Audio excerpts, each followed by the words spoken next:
Donc ce que je vous propose maintenant, c'est de montrer les outils. Donc on a 3 outils qu'on peut utiliser: le pinceau à réservoir d'eau, le pinceau à pointe fine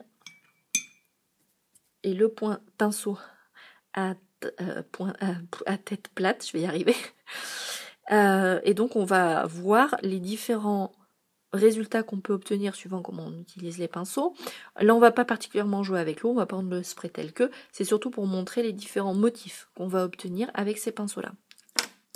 Et l'avantage du pinceau à réservoir d'eau, qui du fait qu'il est de l'eau va diluer la couleur et qu'avec ça on peut obtenir un très beau dégradé. Donc on va commencer par celui-là. Donc de la même manière qu'on a vu sur la démonstration de comment utiliser le papier sec ou le papier avec de l'eau, je vous ai fait des petites feuilles à mettre dans les classeurs. De la même manière, l'objectif de cette démonstration-là vous permettra de préparer une petite fiche que vous pourrez mettre dans votre classeur pour présenter directement le résultat.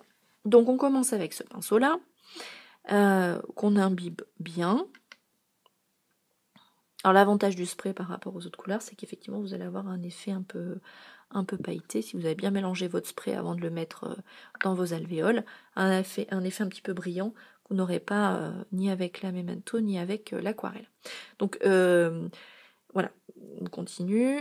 Donc je peux l'utiliser bien à plat en faisant un trait qui va être assez large puisque j'ai des poils assez longs, comme ça. Ou je peux l'utiliser plutôt sur la pointe et faire des traits plus fins. De la même manière, je peux juste appuyer, ou comme on a vu avec les combicolores, appuyer sur le côté et faire mes feuilles et mes pétales.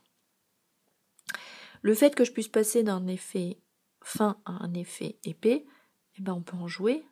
Du coup, on peut partir d'un trait fin, on peut faire ça, ou on peut effectivement,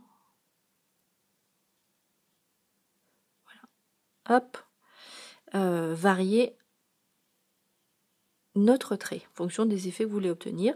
On peut également colorer des grandes surfaces quand on est à l'intérieur d'un tampon, par exemple la robe d'une poupée, et on peut aller venir fignoler dans les détails et les petites pointes avec un seul et même pinceau.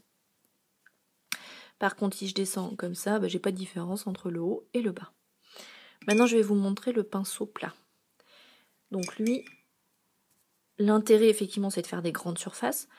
De la même manière, quand on l'utilise avec de l'eau, on va pouvoir très rapidement, si vous voulez faire un fond de carte avec cette méthode-là, par exemple, vous voulez faire un fond de carte, vous allez pouvoir mettre très rapidement beaucoup d'eau sur votre papier. Donc c'est intéressant de l'avoir. Donc c'est un des avantages, mais pas le seul, vous allez voir. Donc effectivement, on fait un aplat, un trait très large comme ça. On peut aussi faire des traits fins si on l'utilise comme ça.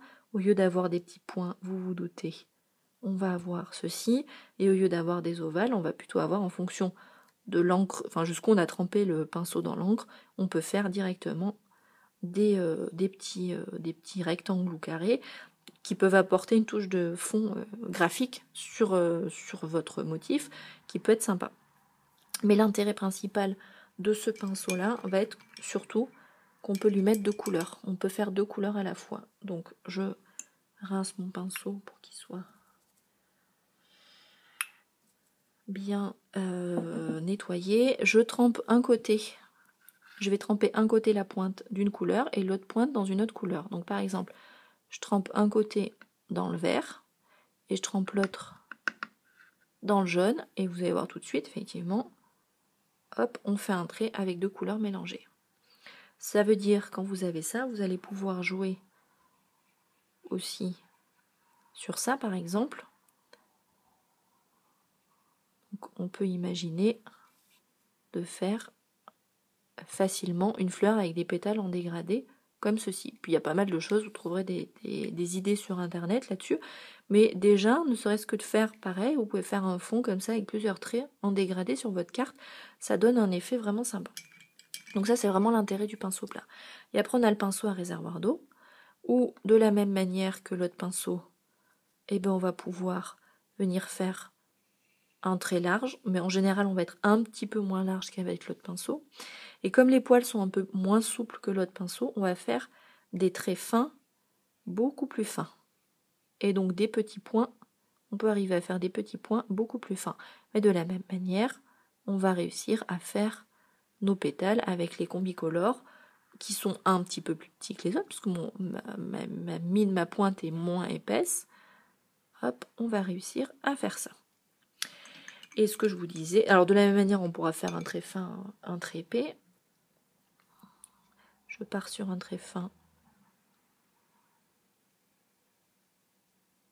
Voilà, on peut jouer avec ça.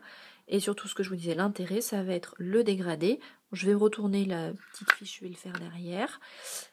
Du coup, je vais mettre quelque chose pour absorber mon excédent d'eau.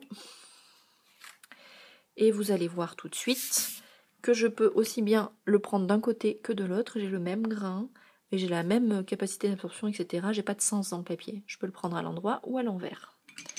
Je vais le faire avec une couleur plus foncée, je vais le faire avec mer turquoise, on était sur vert orchidée, pour que vous voyez bien le dégradé de haut en bas. Et effectivement, ça c'est quelque chose qu'on ne peut obtenir que avec le pinceau à réservoir d'eau. Ce qui veut dire, de la même manière, pour faire par exemple vos fonds de carte, vous pouvez faire un fond dégradé comme ça facilement.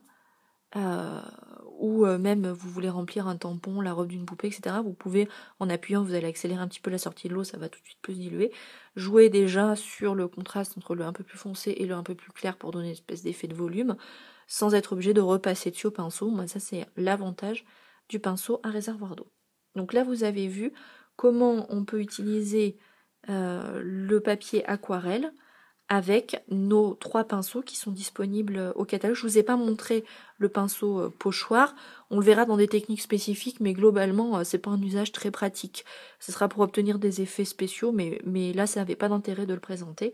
Donc je vous ai fait les 3 pinceaux avec lesquels on va vraiment utiliser le papier aquarelle. Alors évidemment, pour conseiller vos clientes, le plus simple, c'est quand même de les conseiller de commencer avec celui-là, avec le spray et le papier aquarelle. Déjà, elles ont les 3, elles peuvent faire de très jolies choses. Et pour le présenter à vos clientes et compléter votre classeur d'infos techniques, et ben vous pouvez préparer ça. Donc de la même manière, je vous transmettrai le gabarit où on a là le pinceau à réservoir d'eau, le pointu et le plat, les petits points, le pinceau appuyé, les traits fins, les traits larges, les spécificités et le dégradé pour bien voir qu'effectivement il n'y a qu'avec le pinceau à réservoir d'eau qu'on obtient ce dégradé là. Donc voilà, vous avez les éléments déjà pour faire une première présentation du papier, surtout une partie vraiment mode d'emploi.